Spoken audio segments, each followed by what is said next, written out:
I'm Olivia. I've been married for just 6 months, so I'm still a newlywed. Juggling my nursing job and getting used to household chores has been a challenge. I met my husband Jackson at a cycling club. We enjoy bike rides together on weekends. Our relationship feels like an extension of our friendship. We do argue, but once we've said our piece, we quickly make up. It's like we're characters from a lighthearted comic. But there are people around us who act like villains from a drama, and it's really draining. Oh, I'm sorry. It seems I only ordered steak for 4. When we visited Jackson's parents' house for a weekend family dinner, my mother-in-law had a typical passive-aggressive surprise waiting. Such an oversight on my part. We've always been 4, so it's understandable. My father-in-law and sister-in-law, Isabella, chuckled.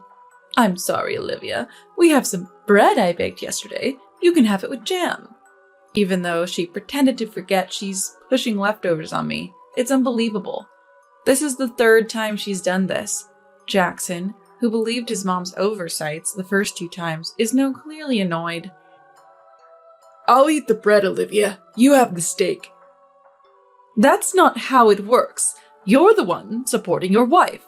How many times have I told you Olivia earns as much as I do? If someone's not working, maybe you, Mom, should eat the leftover bread. Well, sister-in-law, that's mean. Mom didn't do it on purpose. Did I do something wrong? That's it. If there's no food for my wife, we're leaving. Why? We can just eat as a family. My family includes Olivia. If you can't understand that, we won't be visiting for a while. Okay, let's split my steak. Olivia, is that okay? No thanks. Ugh! Eating in such an unwelcoming atmosphere feels like torture. We left, shaking off the clingy mother-in-law and Isabella. Thankfully, they hadn't tampered with our belongings.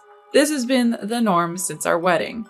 Mother-in-law and Isabella openly harass me while father-in-law smirks. When confronted, they play innocent. They even do it in front of Jackson. I wonder if they're trying to rope Jackson into their mean games. But miraculously, Jackson turned out okay despite his family. The kind-hearted Jackson who initially believed his mom and sister is now fed up with their antics against me. He's clearly on my side. I'm not the submissive type, so I don't feel the need to get along with Jackson's family at the expense of my well-being. I'll stand my ground, which seems to infuriate them even more. Interacting with them is just exhausting. After discussing with Jackson, we decided I wouldn't visit his parents' house for a while. But they had other plans. They can't resist tormenting a daughter-in-law they disapprove of. Hello, sister-in-law. Olivia, how have you been? A month after the steak incident, while Jackson was at work, mother-in-law and Isabella showed up at our place. Isabella, mother-in-law, what brings you here? Don't be so guarded. We're sorry we forgot to order your steak last time. We brought a cake as an apology. Would you like to share it with us? Really? There are 3 pieces. I checked, so don't worry.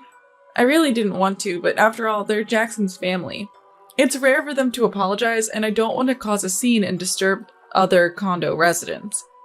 Plus, I'm just off a night shift and I don't have the energy to argue. Reluctantly, I let them in. Wow, it's quite a mess in here! I regretted inviting them in just a minute after. The second round of passive-aggressive comments towards me had already begun. We've been busy with work and didn't expect any guests. You should always keep it clean. Do you want to get Jackson sick? Exactly. Our house is always clean because Mom takes care of it. That's what a wife should do, right? Clean? Sure, whenever I visit my spouse's parents' house, it's spotless, almost unnaturally so. But their closet? Jam-packed to the point the door was half open. I wanted to point that out, but I just wanted them to leave, so I quickly served the cake. If you can't handle housework, why not quit your job? I can. It would be a burden on my coworkers. Don't worry, everything will be fine, even without you, Olivia. How can someone who's never worked say that? Oh, how about moving in with us? I can teach you all the duties of a wife, and I'll even let you work. That sounds great. I'd love to get closer to my sister-in-law. No way. I'd never want to live with them. We're good, just the 2 of us. Oh well, it was a suggestion. What a pity. They surprisingly backed off quite easily. It felt eerie. Can I use the restroom? Sure. Isabella went to the bathroom, leaving me alone with my mother-in-law. Don't worry about the living together thing. We're family, after all. That's not the point. When Isabella finally came out, they continued their barrage of comments until they finished their cake and finally left. They even had 3 cups of tea each.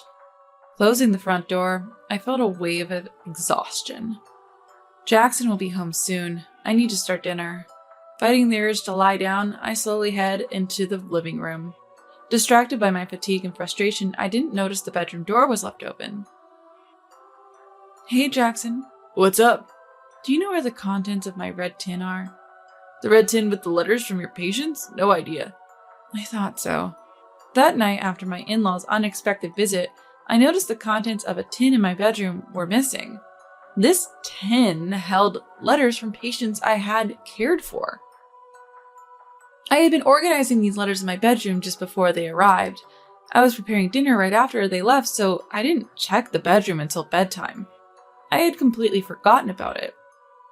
But now, the contents were gone. All that was left was the red tin.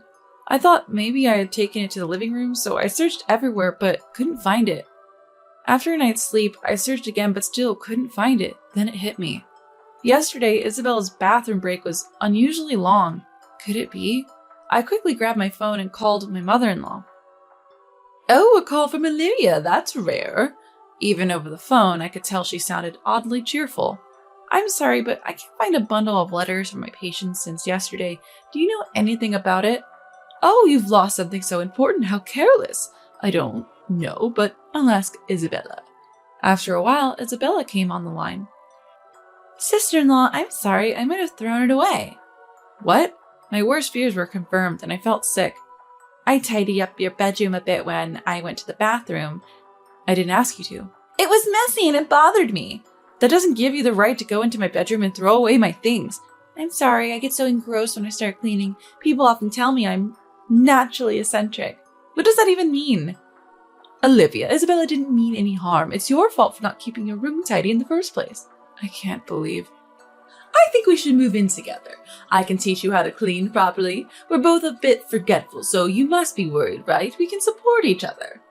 My mother-in-law laughed, and I could hear Isabella laughing in the background. There's no point talking to them. I need to look for the letters. Goodbye. I hung up, feeling defeated. I found it. Opening the bedroom trash can, I found the letters I was looking for, but they were crumpled up, having been forced into the small bin. I carefully spread out each letter, trying to smooth out the creases. I could still read the words, but they were now tainted. These letters were my motivation to continue as a nurse. Some were from people I'd never see again. I felt so sad and angry. I could tolerate their harassment towards me, but this was unforgivable. They trampled on people's feelings, and I could never forgive them. When Jackson heard what his sister had done, he looked devastated. Maybe we should move far away. But you have a stable job, and it would be hard to start over in another state. I like my current job, and I have patients I care for. I don't want to give up on everything because of them. But I appreciate Jackson's willingness to even give up his family for me, but we have a powerful ally on our side. I think I'll talk to Dad. Your dad? He's a great guy, but... Jackson looked a bit troubled. It might seem pathetic to rely on a parent, but we had no choice. I want to show them what naturally eccentric really means. After convincing Jackson, I called my dad. A few days later, without any notice, Jackson and I visited my in-laws. What's this sudden visit? Decided to move in? At the entrance, my mother-in-law greeted us with a smug smile. No way, Jackson retorted, clearly annoyed. Unable to comprehend his frustration, Isabella and father-in-law piled on with their self-centered remarks. Living together would make everyone happy, don't you think? We're making a generous offer here, and you two are just being stubborn. You see, a daughter-in-law should... A daughter-in-law should what? Huh? A deep voice suddenly interrupted, causing everyone to flinch. From behind us, my dad slowly emerged. It's been a while, hasn't it? Since Jackson and my daughter's wedding. Yes, it has. Father-in-law took a step back. My dad, with his bear-like stature and fox-like sharp gaze, was intimidating even to those who knew him. Mother-in-law whispered in my ear, tugging at my arm. Why is your dad here? Because you said I was a terrible daughter-in-law. I thought you might want to see the face of the man who raised me. Hey, lower your voice. It's fine. I'm not bothered by my loud voice. So I heard my daughter isn't up to your standards. Dad's piercing gaze settled on mother-in-law. Well, that's... What exactly is she lacking? Her room is messy. From what I saw, it didn't seem that bad. You must have very high standards. Let me see for myself. Wait a minute. Ignoring her, Dad began inspecting the house. This was the reason for our unannounced visit. The clutter they usually hid in closets and spare rooms was now scattered everywhere, from the living room to the hallway. Even food wrappers and dust were left untouched. From a neutral standpoint, it seems my daughter keeps her place tidier than this. Dad tilted his head, puzzled. But you came unannounced. Oh? I heard you told my daughter she should always keep her place clean, even without plans. Your words don't match your actions. Well, if this is your standard of cleanliness, my daughter is just fine. No need for you two to live together. Deciding that was enough, Dad headed for the exit. Wait! Isabella tried to stop him. Despite being momentarily intimidated by his glare, she looked up pleadingly. Sister-in-law is so mean. She blames us for small mistakes and keeps rejecting us. Oh, I heard. Like how you only ordered food for 4 during a meal, excluding her. Dad responded calmly. Did she think that Dad, who had a surprising ear to listen, would be able to do it? Hoping he'd be sympathetic, mother-in-law chimed in. Yes, I accidentally ordered for the 4 of us. Olivia seemed upset I didn't mean any harm. That's unfortunate. Right? You should visit a neurologist immediately. What? Mother-in-law makes a stupid sound at Dad's sudden proposal. I suspect a brain disorder if you keep making such mistakes without any ill intentions. No, I know a good doctor. They're quite popular, so the earliest appointment is in a week. Is that okay? No, thank you. You shouldn't hesitate. It's not good for my daughter to blame an elderly person with a potential illness. Elderly? Seeing mother-in-law's shocked face, Dad turned to Isabella. You too. Huh? Dad also targets Isabella. You seem forgetful and cause trouble for others. Disposing of important documents in someone else's room might be a sign of an illness. I'll arrange for you both to be seen together. Don't worry. I'm fine. I'm perfectly healthy. You're around 40, right? It's a pity at such a young age. I'm 25. Oh, my apologies. I thought you were Jackson's older sister, not his younger one. Wow, Dad. Isabella, who never seems to care about fashion or grooming, always looks grumpy. Does seem, well, a lot older than she is. I bet if Dad, who generally believes this, said it out loud, it would hurt Isabella more. Yes, he truly believes it. He suspects a brain issue and suggests a hospital visit out of pure concern. Though Dad looks intimidating, he was born into a privileged family. Maybe that's why he's genuinely, well, naturally eccentric. If it weren't for Mom being so grounded, our family would have been in chaos. Don't worry, if your wife and daughter go to the hospital, they'll surely find out what's wrong. Being treated as if his wife and daughter are ill, and genuinely. Wait, I'm not senile and I'm not sick. People with illnesses often deny it. It must be shocking to think you're sick. That's not true. Mother-in-law vehemently denies, almost ready to lash out. She must have realized they might genuinely take her to the hospital. It's on purpose, not ordering my daughter-in-law's steak. My daughter throwing away her stuff. It's all to spite her. Finally, mother-in-law admits her actions. Spiting her? Dad's eyes widen a bit. So you mean the typical spite towards a daughter-in-law?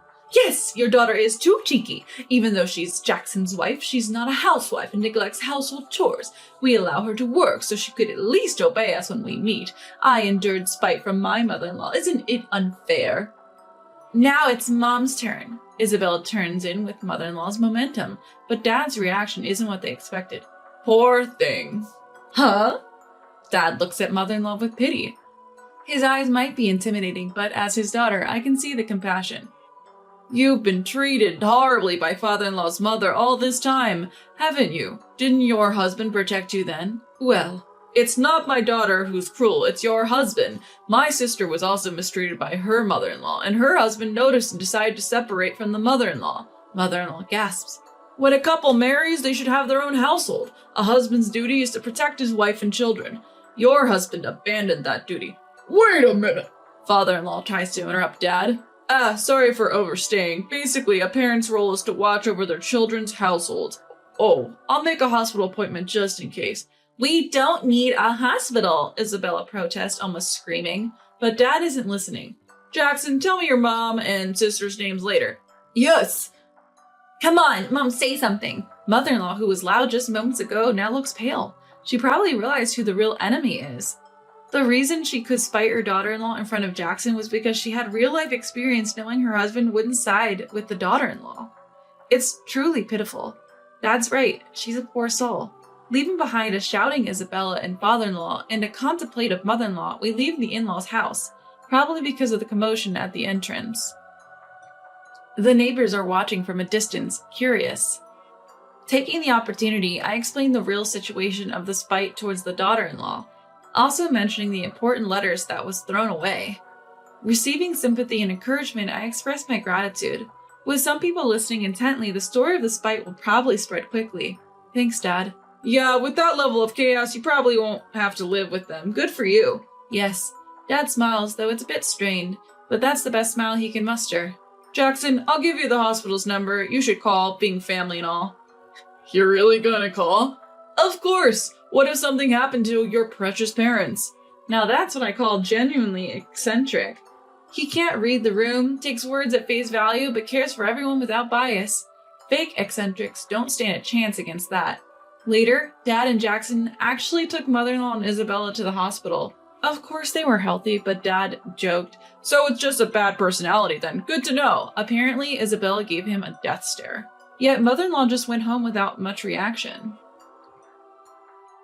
And then, chaos started in the in-laws' house.